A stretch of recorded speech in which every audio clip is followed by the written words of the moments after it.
Hello and hello. Welcome to this afternoon presentation. I'm Laura Goldman. I'm the dietitian working with Premier Weight Loss.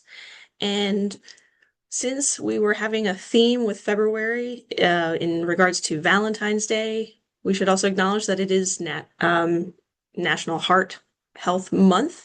And so we're rounding out this month with heart health and weight loss. Eating for a healthy heart on GLP-1s.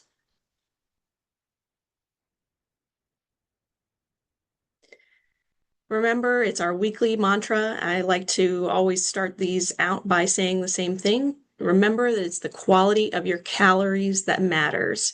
And I think in this presentation, it will be very evident just how much these quality calories can matter because we're eating for heart health as well as general health.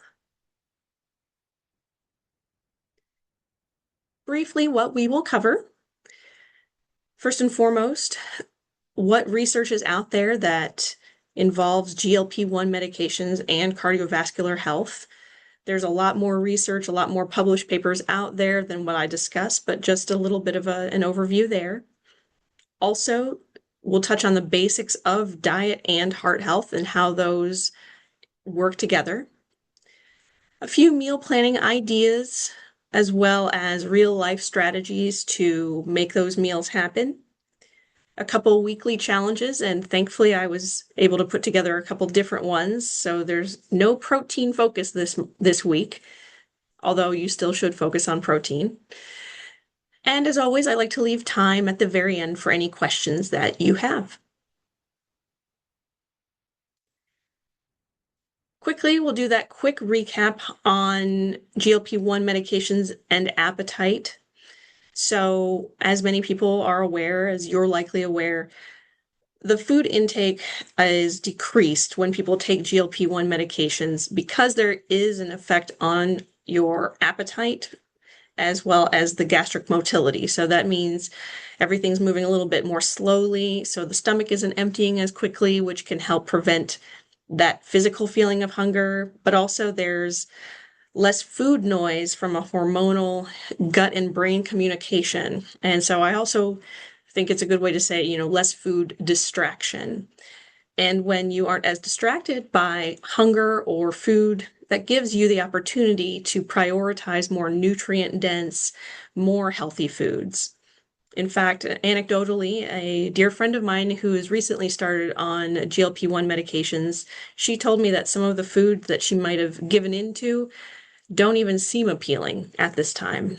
I know that doesn't happen for everybody, but she was very pleased that there was not that sort of nagging distraction interfering with her goals. And as you also probably know, two of the main areas of focus and two of the items talked about when people talk about taking a GLP-1 medication would be about weight loss, or for people who are dealing with blood sugar control or type 2 diabetes, the control of blood sugars when using these medications were receiving attention. And those were sort of the two main things we heard about quite a bit, and really not much else was discussed beyond that.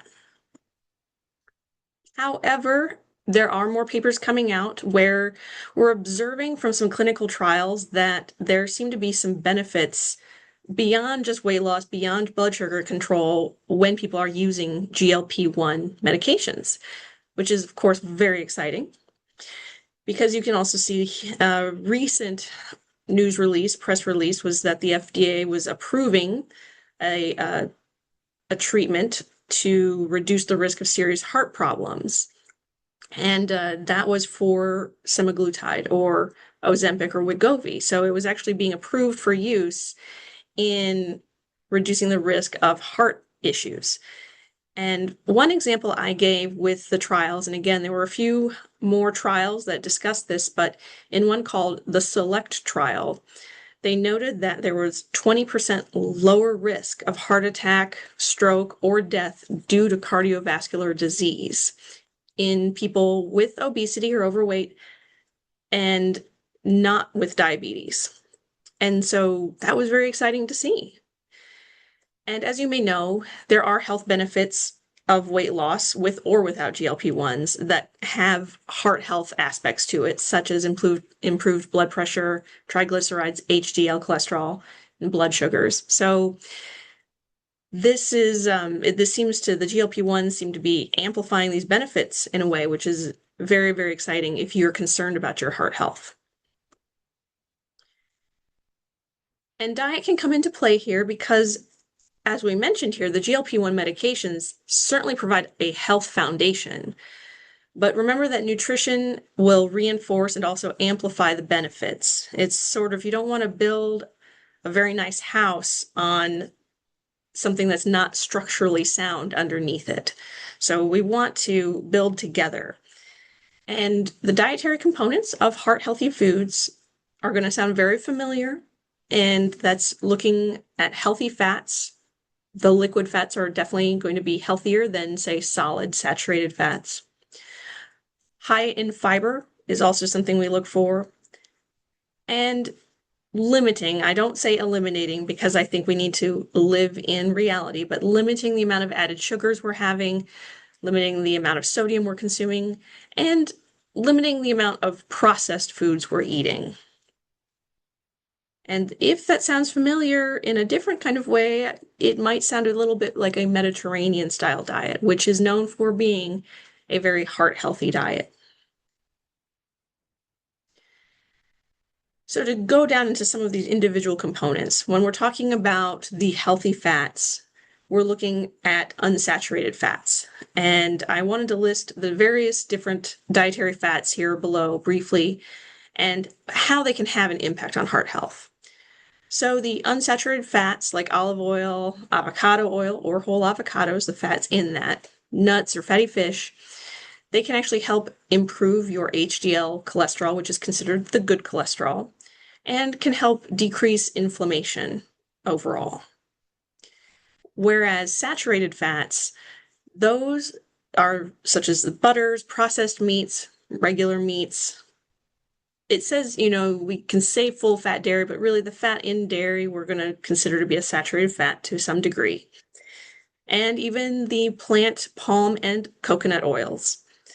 And those can contribute to an increased LDL, which is considered the lousy or bad cholesterol number. So if eaten in excess, it doesn't mean you can't have some. In fact, I would say it would be almost impossible to not have any. And I myself enjoy saturated fats in moderation in cooking or in some of the foods I eat. So you just don't want to be eating these in excess. I would be remiss if I didn't also mention trans fats, although these are largely gone from the US food supply chain and many other food supplies out there now, but it was strongly associated with cardiovascular risk. And so those were the ones where we essentially would say absolutely not, avoid at all costs. And that would be when you would see partially hydrogenated on the food label. These were our original margarines. This was the original Crisco long ago. And so those have, again, all pretty much all been eliminated from our food supply, but I wanted to mention that. The second component I had mentioned is fiber, and I wanted to mention how that can impact our heart health. We already know that since it can slow the absorption of carbohydrates, which means that our blood sugars aren't going to be having these huge spikes and falls, that can help with some blood sugar control and can help with preventing inflammation and also with preventing any damage that high blood sugars circulating through our body can cause. Also, gut health. I know this doesn't necessarily have to do with the heart, but this is our general health where we can see more regularity if we're getting in enough fiber, and it can help feed that beneficial bacteria in our gut. And then finally, there is a level of cholesterol control that we can get when we consume fiber, soluble fiber in particular. It can substantially, in my opinion, reduce LDL cholesterol by preventing the intestinal absorption. So 5 to 10 grams of soluble fiber a day can help act almost like a sponge, I will oftentimes describe it, to help remove that cholesterol from the body. And I believe it can adjust the LDL numbers. It was shown in a paper by about 8.5. So it can go 8.5 units lower than where it was, which I would say is not insignificant. And so we're seeing oats, legumes, broccoli, flaxseed, psyllium, etc., etc. And I do have a much more lengthy list if you're interested in having a list on soluble fiber sources. Just let myself or the Premier Weight Loss staff know, and I can get that to you.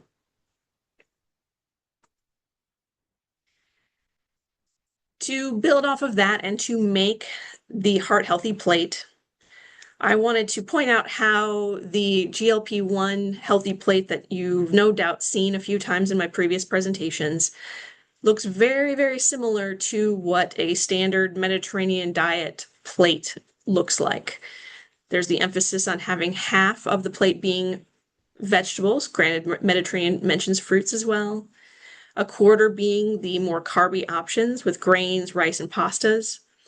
And then proteins in another quarter here, including legumes, fish, and then meats. Legumes and fish take top billing when it comes to the Mediterranean diet, and then the animal meats, especially beef, that is where you want to have that less frequently.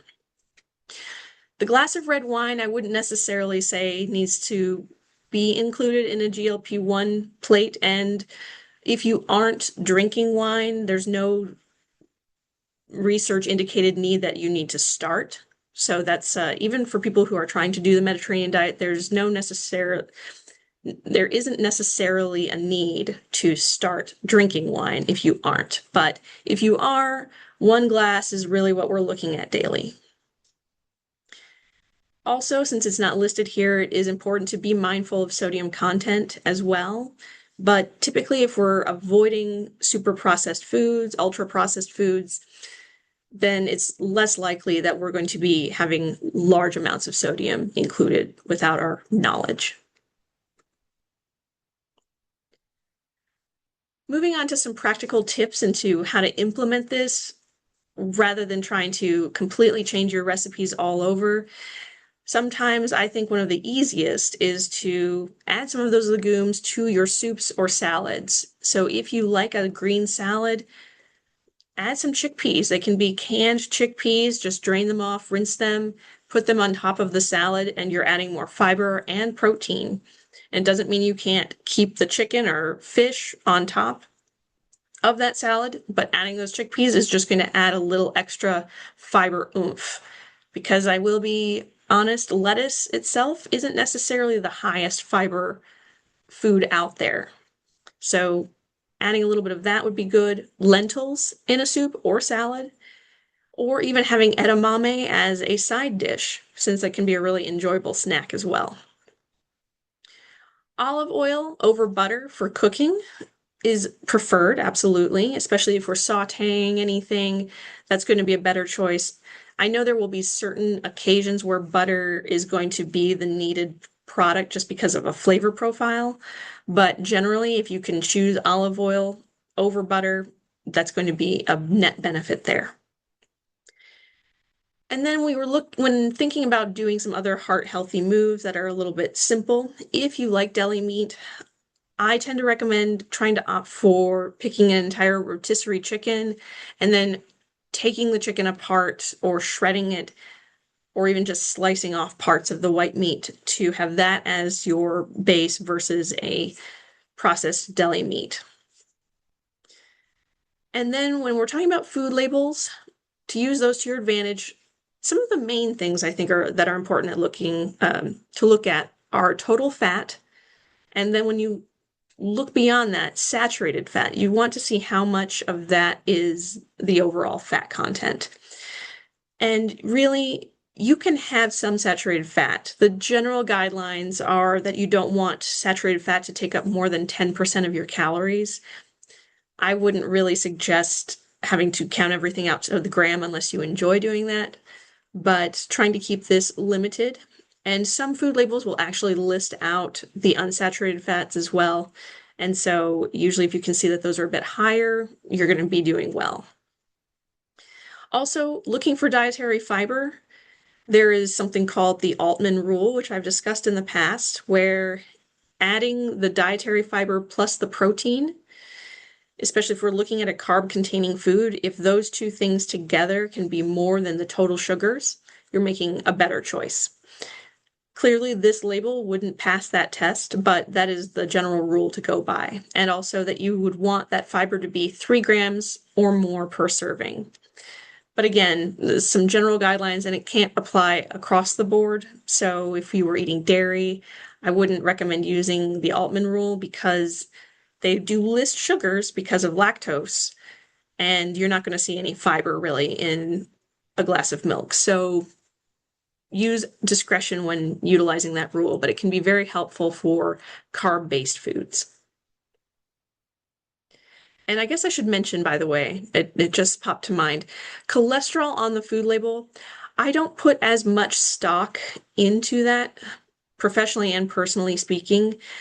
It can be a helpful tool to look at, to refer to, but it's not the primary thing that I focus on, especially if it's not sky high. So I think it's more important to focus on your saturated fats, your fibers, your protein, and then the sugars.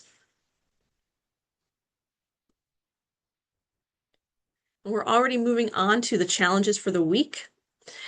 And so the first challenge is what I called fiber time. So try and add one high fiber food to at least 2 or 3 meals this week, or add even more. You could try for 1 time a day in the next week. So I wanted to give a few easy examples. So if you had half a cup of oats at breakfast, or if you were going to be eating oatmeal or plain yogurt, a handful of berries, or adding lentils to a soup or salad. Those are all some extra ways to add in fiber without a whole lot of extra cooking effort or preparation needed. The second challenge that you can try out for the week is to try and swap out the fat. If you feel like you cook with butter quite frequently, and I don't blame you, butter is delicious. There's no denying that.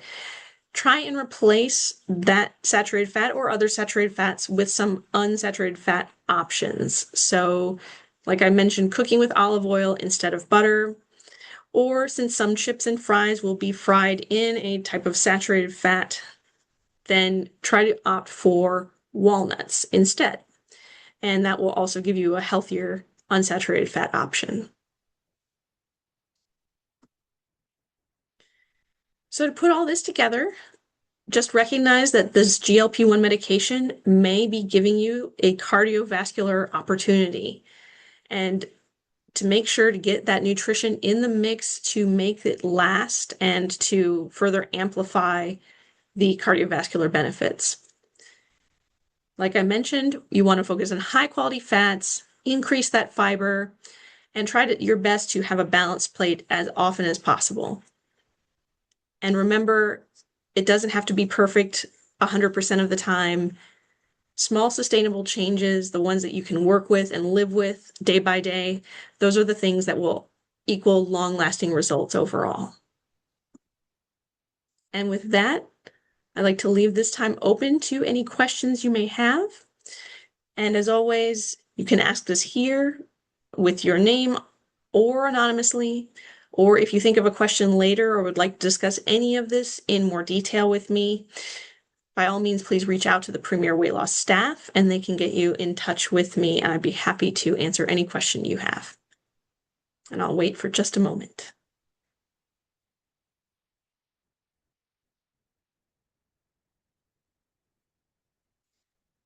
All right. With that concludes our presentation for this week. I hope you found some helpful information or hints. And if you have any questions, like I said, please let myself or the Premier Weight Loss staff know. And I hope to see you in the next one. Bye.